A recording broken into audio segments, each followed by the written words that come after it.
En Afrique, nous aimons la pauvreté.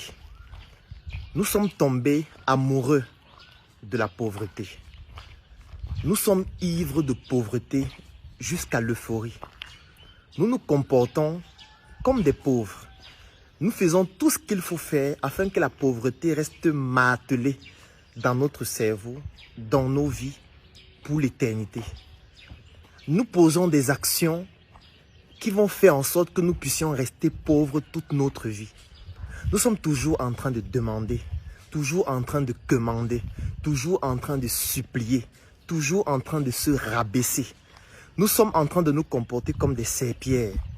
Et tout naturellement, les autres utilisent cette serpillière pour nettoyer leur sol, pour nettoyer leurs dettes, pour améliorer leurs conditions de vie à notre détriment. Nous sommes tellement devenus fans de la pauvreté au point où tout ce qu'on nous faisait sur le plan macroéconomique se matérialise déjà dans nos comportements microéconomiques et dans nos interactions humaines. Parce que sur le plan macroéconomique, on nous a habitués à la pauvreté à travers des institutions de Bretton Woods comme la Banque mondiale, comme le FMI. On nous a habitués qu'on doit toujours nous aider à travers des ONG qui disent « aidons un enfant africain », aidons les Africains qui sont pauvres, aidons les Africains qui sont orphelins, faisons des dons pour l'Afrique qui n'arrive pas à manger. On prend des images des Noirs, des images des enfants malades, des images des enfants qui sont dans la rue. On communique dessus en disant « si vous faites un don, vous allez aider un enfant en Afrique ». Et tellement sur le plan macroéconomique, on l'a fait que nos États ont commencé à devenir des personnes qui demandent de manière permanente tout le temps, que même les citoyens sont devenus des mendiants. Nous passons notre temps à demander. Nous nous disons toujours que les autres doivent nous offrir des choses gratuitement. Les autres doivent faire des choses pour nous. On doit juste supplier et puis ça ira. Ça, c'est une pauvreté extrême. Et quand je le dis, c'est un euphémisme. Je l'ai vérifié encore hier. Parce que hier, j'ai fait une vidéo dans laquelle je faisais un plaidoyer. La vidéo avait pour titre, s'il vous plaît, faites parvenir cette vidéo au docteur Paul Kamoni Fokam, à Baba Danpulo, à Sylvestre Ngushinge et aux autres. C'était ça le titre de la vidéo. Et dans cette vidéo, je faisais comprendre à ces icônes économiques de notre environnement qu'en réalité, dans notre environnement, il y a des personnes qui souhaitent les rencontrer. Il y a des personnes qui sont prêtes à payer cher pour les rencontrer, pour discuter avec eux ou alors avec elles, ces personnes, pendant 30 minutes, pendant 20 minutes, pendant 10 minutes. Et ces personnes sont prêtes à payer le prix qu'il faut. Moi, je disais par exemple que je suis prêt à payer 1 million de francs pour discuter pendant 30 minutes avec Baba Danpulo ou avec Sylvestre Ngushinge ou avec le docteur Paul Kamoni Fokam. J'ai publié la vidéo hier et dans la vidéo, je disais partagez la vidéo. Faites en sorte que ces personnes puissent tomber sur cette vidéo et puissent répondre. Parce que lorsqu'on est déjà une icône dans une société, on a le devoir de partager. On a le devoir de permettre aux autres d'avoir accès à un certain niveau de connaissance. Je ne suis pas en train de dire que vous devez partager vos secrets, raconter tout ce que vous voulez de votre vie. On n'en a pas nécessairement besoin. Mais il faut partager le savoir, la science.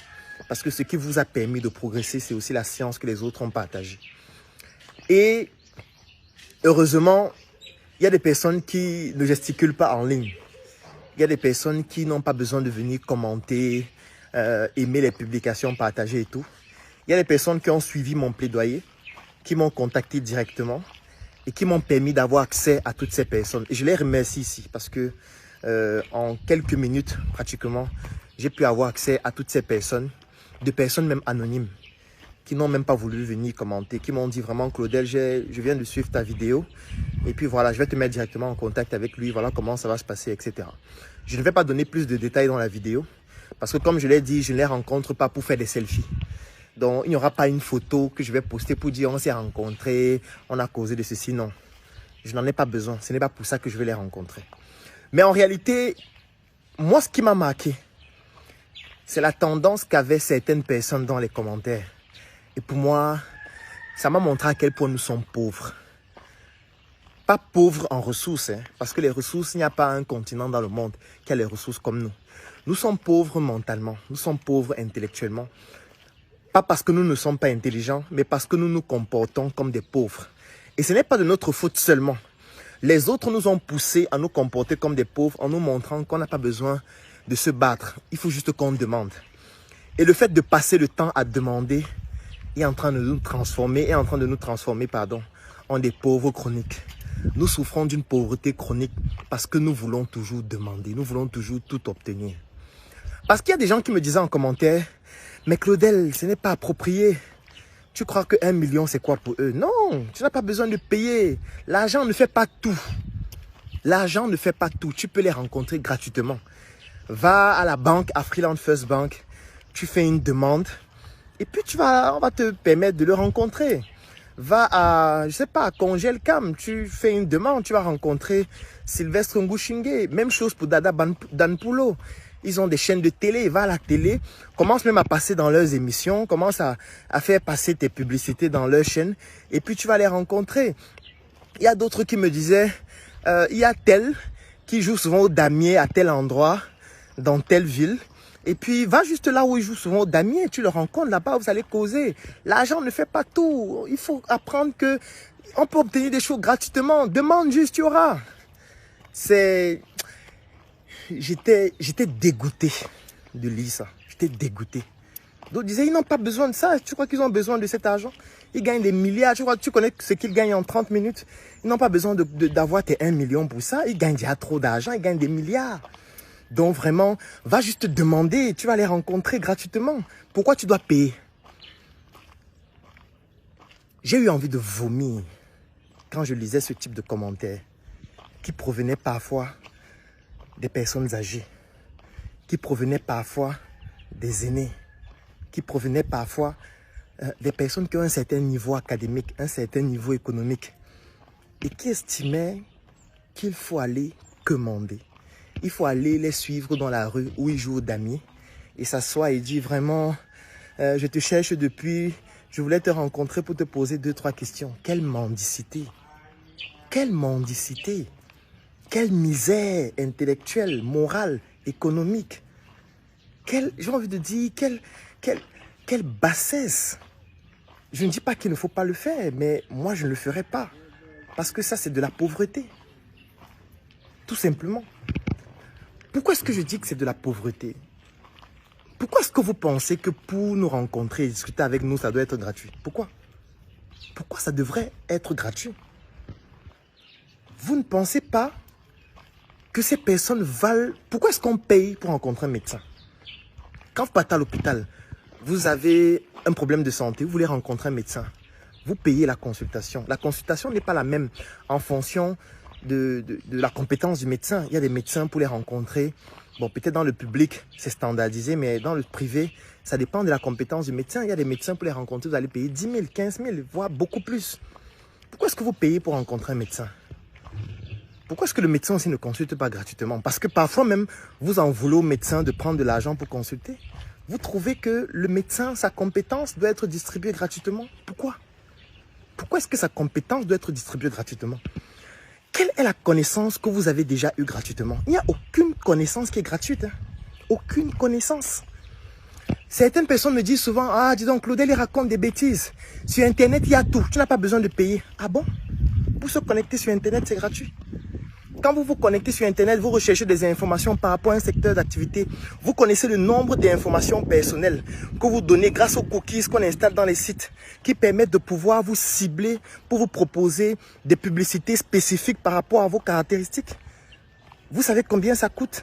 Vous savez ce que vos informations personnelles que vous donnez gratuitement en ligne rapportent aux entreprises qui font de la publicité, comme par exemple les moteurs de recherche comme Google, comme Facebook. Vous savez ce que ça leur rapporte?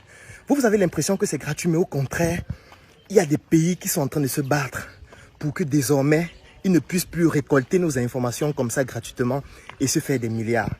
Pour ceux qui utilisent par exemple les téléphones Apple, les nouveaux téléphones, moi j'utilise un iPhone 12 Pro. pour ceux qui ont les nouveaux téléphones Apple ou qui ont eu à faire la nouvelle mise à jour de Apple, vous allez vous rendre compte que Apple a inséré dans son système d'exploitation un nouvel algorithme qui permet de contrer les publicités, par exemple, de Facebook, qui permet d'empêcher aux applications d'avoir accès à certaines de vos informations personnelles dont vous n'étiez pas conscient que ces applications-là obtenaient ces informations à votre insu. Maintenant, quand vous ouvrez une application, par exemple sur le nouvel iOS de Apple, l'iOS vous dit que l'application s'il va récolter tel type de données sur votre téléphone. Est-ce que vous êtes d'accord? Et si vous dites que vous n'êtes pas d'accord, l'algorithme va bloquer la capacité de cette application à pouvoir obtenir ces données. Parce que tout le monde maintenant essaye d'éviter qu'on puisse obtenir les données n'importe comment pour se faire de l'argent. Et vous vous dites que vous obtenez les données en ligne ou les informations en ligne gratuitement. Rien ne s'obtient gratuitement. Quand vous partez sur YouTube, vous regardez une vidéo par exemple de Tanya Condom. Vous regardez une vidéo de Fingon Tralala. Vous regardez une vidéo de Samuel Eto'o. Vous regardez une vidéo de Baba Danpulo. Vous regardez une vidéo de Paul Fokam. Vous regardez une vidéo des personnes que vous aimez. Vous allez vous rendre compte de quelque chose, c'est qu'à force de regarder ces vidéos, quand vous allez revenir vous connecter la prochaine fois, on va vous proposer des vidéos qui sont similaires à celles-là. Pourquoi est-ce qu'on le fait? Comment est-ce qu'ils le font? C'est parce que leur algorithme d'intelligence artificielle analyse votre navigation en ligne, identifie les secteurs d'activité qui vous intéressent et vous propose des vidéos qui sont similaires. Des vidéos qui correspondent à votre besoin. Et quand vous allez regarder ces vidéos, qu'est-ce qui se passe? Ceux qui font de la publicité dans ces vidéos gagnent plus d'argent. Plus vous êtes nombreux à regarder et plus ils gagnent de l'argent. Plus vous regardez des vidéos sur l'économie, plus vous allez voir des publicités de livres qui parlent d'économie, de documents qui parlent de l'économie, de documentaires qui parlent de l'économie. Et vous dites que c'est gratuit. Et vous dites que vous êtes en train de vous former gratuitement. Ce n'est pas gratuit. Vous êtes en train de payer très cher en donnant vos données personnelles. Vous êtes en train de payer très cher. Et le problème, c'est que vous donnez vos données personnelles. Ceux qui prennent vos données gagnent des milliards avec, mais ils ne vous donnent rien sur les milliards là. Vous n'avez rien. Vous êtes content en disant, oui, je me suis formé gratuitement sur Facebook. Je me suis formé gratuitement sur YouTube. Vous vous formez gratuitement, ça existe. Vous croyez que les gens sont fous? Donc vous croyez que les chercheurs vont s'asseoir. Ils vont travailler. Ils vont se développer. Ils vont créer des choses. Ils vont mettre sur Internet. Et vous allez juste venir prendre gratuitement. Vous croyez que le monde entier a une mentalité aussi pauvre comme vous, qui aimez tout avoir gratuitement? Il n'y a rien qui est gratuit. Rien. Il n'existe pas une chose sur cette terre qui est gratuite. Même la Bible n'est pas gratuite. Rien n'est gratuit. Même la parole de Dieu n'est pas gratuite. La preuve, c'est qu'à l'église, vous payez. Vous payez soit par votre temps. Parce que ce n'est pas parce que, quand je dis payer, ce n'est pas seulement la quête. Parce que si vous partez, par exemple, dans une église, vous participez à la messe. Et la messe dure 1 heure de temps. Vous rentrez, mais vous avez payé 1 heure de votre temps. Vous savez que 1 heure de temps, Barack Obama facture ça, il facture ça à 400 000 $ l'heure. Vous savez qu'un entrepreneur comme Osama Hamar facture 1 heure à 10 000 $ ou à 10 000 €. Et vous partez faire 1 heure de temps à l'église. Vous croyez que vous n'avez rien payé. Vous croyez que vous avez assisté gratuitement. Non, vous avez payé 1 heure de votre temps. Dont certaines personnes facturent ça à 400 000 €. Dont certaines personnes comme Warren Buffett facturent ça à des millions de dollars. Dont certaines personnes facturent ça cher. Dont les médecins facturent ça à 10 000, 15 000, 20 000, 30 000 l'heure. En fonction des pays, en fonction des environnements. Donc, vous n'avez pas assisté à la messe gratuitement. Le fait d'y avoir donné de votre temps, ça montre que vous êtes intéressé par rapport à ça. Et ça montre qu'on peut vous proposer des contenus complémentaires que vous allez payer par votre temps, par votre argent, par votre notoriété, par les contacts que vous allez mettre à disposition. Rien n'est gratuit. Et pourquoi vous voulez que moi, pour que je puisse rencontrer le docteur Paul Fokam, ce soit gratuit? Pourquoi? Pourquoi ça doit être gratuit? Pourquoi? Pourquoi est-ce que rencontrer Sylvestre Ngouchingue, ça doit être gratuit? Pourquoi ça doit être gratuit? Pourquoi vous trouvez que ça doit être gratuit? Vous ne trouvez pas que c'est même un problème si c'est gratuit? Et d'autres personnes me disent, non, tu sais ce qu'il gagne en 30 minutes, il va s'asseoir causer avec toi. Et quand les personnes disent ça, je dis, mais attends, il y a encore des gens pauvres comme ça? Vous pensez que eux, ils ont encore une relation linéaire entre le temps qu'ils mettent et l'argent qu'ils gagnent? C'est vous les salariés qui avez cette corrélation. Parce que quand vous êtes salarié, vous convertissez votre temps pour avoir de l'argent. Quand quelqu'un est déjà un investisseur et a déjà atteint ce niveau, son temps n'est plus lié à l'argent qu'il gagne parce qu'il a déjà tout un réseau, tout un système qui lui permet de produire de la valeur. Il peut se dissocier du temps qu'il faut mettre pour produire cette valeur-là. Et ce temps-là, pourquoi vous ne trouvez pas qu'il ne faudrait pas aussi qu'il rentabilise ce temps en discutant avec quelqu'un qui paye aussi? Payer pour qu'on vous rencontre ne veut pas dire que c'est dévalorisant, non. Parce qu'il y a des gens qui se disaient que non, si je demande qu'on paye pour qu'on me rencontre, non, ça, je veux montrer quoi, je veux montrer que je connais trop. Je suis désolé, ça dépend de la valeur que vous avez, ça dépend de ce que vous représentez. Je ne comprends pas comment on peut être dans la mendicité de manière permanente. Tout le temps, vous voulez toujours demander, vous voulez toujours commander, vous voulez toujours supplier, vous voulez toujours qu'on vous donne. Vous donnez quoi à qui? Pourquoi on est autant pauvre mentalement? Pourquoi? Et la pauvreté commence par le fait de vouloir toujours demander, de vouloir toujours obtenir gratuitement, alors que rien n'est gratuit. Il n'existe, j'ai envie qu'on me démontre. Montrez-moi un produit ou un service qui est gratuit. Ça n'existe pas. Il n'y a aucun produit, aucun service qui est gratuit. Ce n'est pas parce que vous ne payez pas en numéraire qu'il n'y a pas quelqu'un qui paye. Ce n'est pas parce que vous ne payez pas que personne ne paye. Je suis désolé.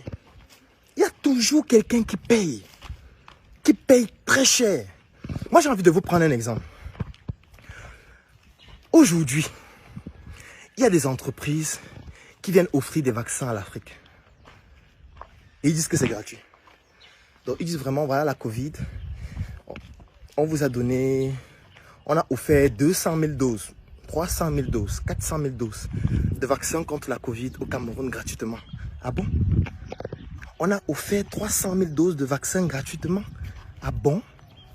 C'est possible? Alors qu'il y a des pays en Occident qui manquent de vaccins. Alors qu'il y a des pays en Occident qui n'ont pas été capables de produire le vaccin. Et qui n'arrivent pas à avoir les quantités qu'il faut pour vacciner la cible de leur population qu'ils souhaitent vacciner.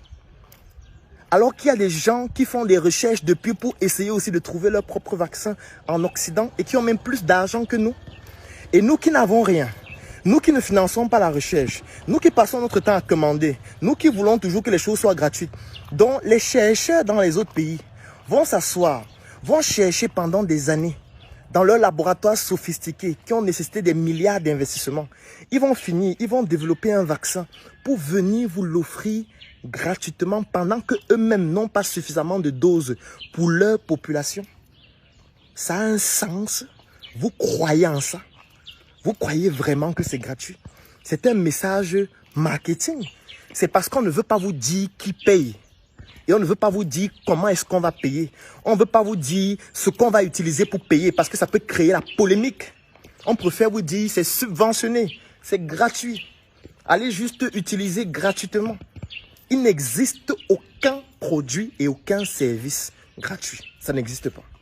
Arrêtez de demander des choses gratuitement. Moi, dès que quelqu'un vient me voir, il me demande quelque chose, il veut l'avoir gratuitement. Je le classe directement dans la catégorie des gens qui sont pauvres. Et je n'ai pas envie de travailler avec lui. Ça ne m'intéresse directement plus. Je me dis, avec lui, on ne peut rien construire. Ça veut dire que si toi, tu veux obtenir des choses gratuitement, comment tu vas faire pour vendre dans des produits et des services aux autres personnes?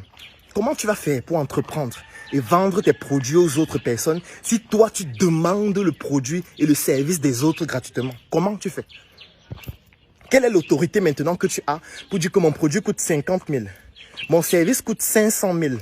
Comment est-ce que tu fais pour le faire lorsque tu as passé du temps à demander le produit et le service des autres gratuitement? Lorsque tu as passé le temps à commander, tu as passé le temps à supplier, tu as passé le temps à te comporter comme une serpillère. Et ça t'étonne qu'on t'utilise comme une serpillère? Ça t'étonne? Ça t'étonne qu'on te méprise parce que tu demandes tout le temps? Ça t'étonne qu'on te tienne pas qu'on te soutienne comme la corde soutient le pendu avec l'argent qu'on te donne tout le temps parce qu'on se rend compte que tu es un mendiant, que tu es une mendiante? Ça t'étonne? Le comportement que tu as défini, comment est-ce qu'on se comporte vis-à-vis de toi? Si tu te comportes comme une serpillère, on t'utilise comme tel. Si tu te comportes comme un ballon, on t'utilise comme tel. Si tu te comportes comme quelqu'un de respectable, on te respecte. Parce que le respect ne se commande pas, il s'impose par la manière dont on se comporte vis-à-vis des autres. C'est tout à fait incroyable. Comment est-ce que nous sommes arrivés à ce niveau de mendicité? Où d'autres personnes se disent, mais attends, figure-toi que ce sont des milliardaires. Toi, tu vas venir dire que tu leur donnes 1 million. Mais attendez, attendez. Lorsque vous partez dans un supermarché et vous achetez un bonbon à 25 francs, c'est parce que l'entreprise qui produit les bonbons là gagne les milliards, qu'ils s'en foutent de 25. Vous êtes fous, vous ne réfléchissez pas. Dans les entreprises qui vendent les bonbons à 25 francs le bonbon, pourquoi ils ne disent pas que le bonbon est gratuit? Pourquoi? Ils pourraient dire que non, nous on est déjà milliardaires. On n'a pas besoin de vendre les bonbons à 25. Allez juste prendre les bonbons, vous sucez gratuitement. Non! Pourquoi? Pourquoi ça doit être gratuit? Ils ont eu à investir de l'argent pour pouvoir faire ces bonbons. Ils se sont dit, on va vendre ces bonbons à l'échelle et on va gagner sur l'échelle. Parce que c'est 1 million de personnes qui vont acheter nos bonbons par mois. Si 1 million de personnes achètent nos bonbons par mois et que par bonbon, on a des marges de 10 francs, ça fait 1 million fois 10 francs. 1 million fois 10 francs, ça fait 10 millions de marge. C'est sur cette échelle qu'eux, ils gagnent. Ils ne gagnent pas sur un bonbon. Donc toi qui achètes le bonbon à 25, tu as l'impression qu'ils ne gagnent rien. Mais à l'échelle, pris à un nombre de personnes important, ils gagnent de l'argent. Pourquoi tu veux que ce soit gratuit? Pourquoi tu veux rencontrer Paul Fokam gratuitement? Pourquoi? Laisse qu'ils te disent que tu ne payes pas. C'est préférable. Propose de payer et qu'ils te disent que non, mon petit, laisse l'argent là.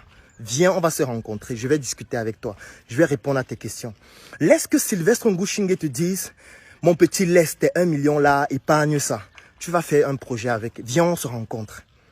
Laisse que Baba Danpoulo te dise, oui, tes petits, tes 1 million là, c'est rien. Laisse, garde ça.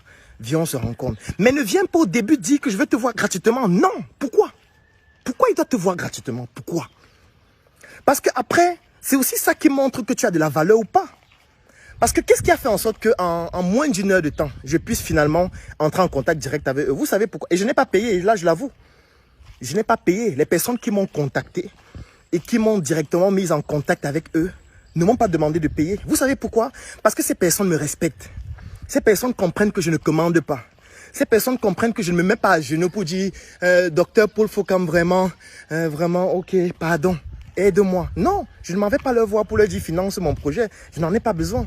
Je ne m'en vais pas les voir pour les supplier, pour leur demander un service ou un produit. Non, j'ai une valeur. Je leur apporte cette valeur avec le peu que je peux apporter en disant je suis prêt à payer. Maintenant, c'est à eux de me dire d'accord, non, ce que tu veux payer, la laisse. Nous sommes des Africains. Nous allons partager la connaissance dont tu as besoin. Et dis-nous juste ce dont tu as besoin et on va te dire ce qu'on peut faire.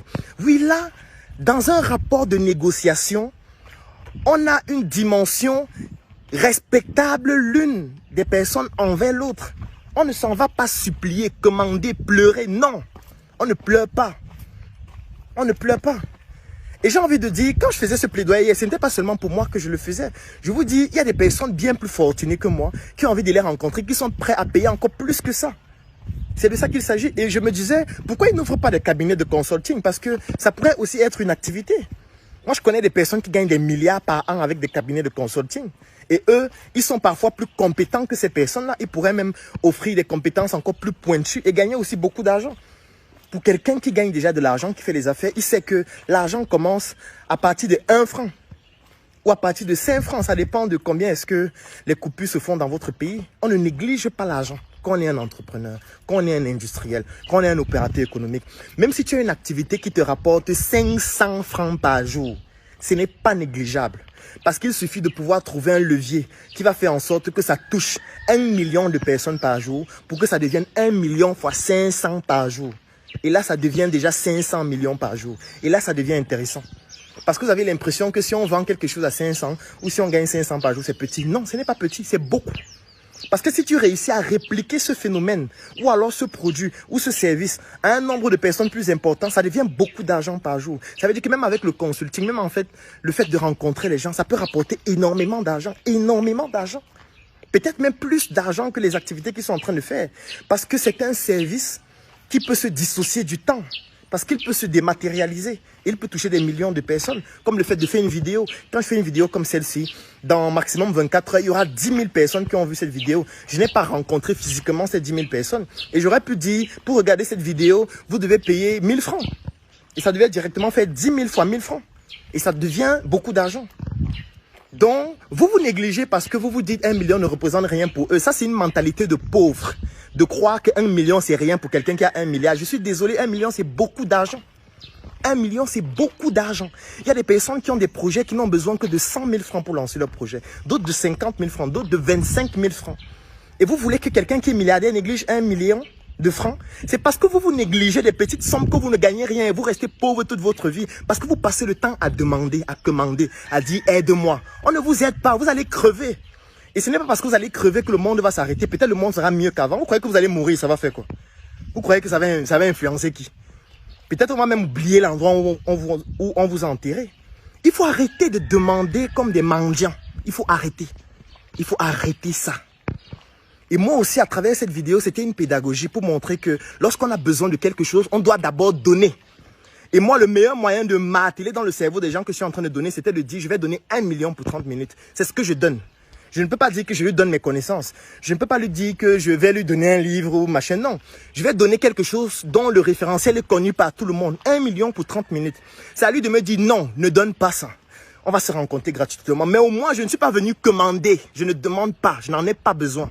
Je n'ai pas eu besoin de le rencontrer aujourd'hui pour faire ce que je fais. Ce n'est pas prétentieux, mais ça montre que je peux toujours continuer, même si on ne se rencontre pas. Mais j'estime que ça peut être un levier. Si ça ne fonctionne pas, tant pis, ça n'aura pas fonctionné, mais j'aurai aussi essayé. J'ai perdu quoi en essayant? Pourquoi vous avez peur d'essayer? Pourquoi vous avez peur de tenter des choses? Oui, j'ai fait ma vidéo, même si on ne s'est pas rencontré, mais j'ai essayé. J'ai essayé, même si on ne se rencontrait pas, même si je n'avais pas les contacts que les personnes m'ont donnés pour pouvoir accéder à eux directement. J'aurais essayé, ça m'a enlevé quoi? Entre hier et aujourd'hui, vous trouvez que j'ai perdu quelque chose? Parce que vous avez peur d'essayer. Vous avez peur de vous exposer à la critique. Vous avez peur de montrer ce que vous êtes capable de faire. C'est pour ça que vous restez pauvre. Et personne ne va s'émouvoir de votre pauvreté. Vous allez crever en silence. Et on s'en fout de votre silence. Ou alors de votre mort en silence. Vous croyez que vous mourrez, ça fait quoi? On s'en fout. La vie sera peut-être meilleure qu'avant. Donc moi, c'est une expérience sociale qui m'a marqué. Qui m'a fait comprendre à quel point nous sommes pauvres. Et nous devons arrêter de nous comporter comme des pauvres. Parce qu'en réalité, nous ne le sommes pas. C'est juste que nous sommes en train de nous comporter comme des pauvres. Et l'une des mentalités du pauvre, c'est de vouloir toujours avoir des choses gratuitement. Et là, c'est un secret que je viens de vous donner. Quand quelqu'un me contacte, il veut directement que je lui offre un service gratuitement sans que je ne vois la plus-value qu'il m'apporte. Je le classe dans une catégorie des gens pauvres. Et soit je vais le référer vers quelqu'un, soit je ne vais même pas vouloir m'intéresser à ce qu'il fait. Parce que je vais comprendre que ça ne sert à rien de progresser avec quelqu'un qui ne veut rien apporter à personne, mais il veut avoir des choses gratuitement. Comment est-ce qu'on progresse en voulant des choses gratuitement? Moi, c'est sur cette note que je vais terminer cette vidéo. Et je vous donne juste rendez-vous le vendredi 13 août. Le vendredi 13 août à Yaoundé, il y a un événement que j'organise avec la Startup Academy qui a pour thème levée de fonds, méthodes et stratégies. C'est un événement durant lequel je vais partager nos méthodes et nos stratégies pour lever des fonds. Et pour toutes les personnes qui souhaitent lever des fonds pour leur projet, c'est un événement qui est orienté pour vous. Ce sera à l'hôtel Moncel de Yaoundé, entre 16h et 20h. C'est un événement qui est totalement gratuit pour les membres de la Startup Academy. Et vous savez pourquoi c'est gratuit pour les membres de la Startup Academy? Parce qu'ils sont membres de la Startup Academy et que pour le devenir, ce n'est pas gratuit. Pour être membre de la Startup Academy, aujourd'hui, ça coûte 130 000 francs pour 12 mois. Donc en fait, c'est juste un des services dont ils bénéficient après avoir payé pour être membre de Startup Academy. Parce que rien n'est gratuit. Parce que pour faire un événement dans l'hôtel Moncel, il faut louer la salle, ce n'est pas gratuit. Il faut pouvoir mettre le matériel pour diffuser en direct parce que l'événement sera aussi diffusé en direct. Donc si vous êtes en France, si vous êtes au Canada, si vous êtes aux États-Unis, vous pourriez suivre l'événement en direct en même temps que ceux qui seront là en présence physique. Et pour faire cela, ce n'est pas gratuit. Ma compétence que je transmets pendant 4 heures de temps durant cet événement qui va aller de 16h à 20h, cette compétence n'est pas gratuite.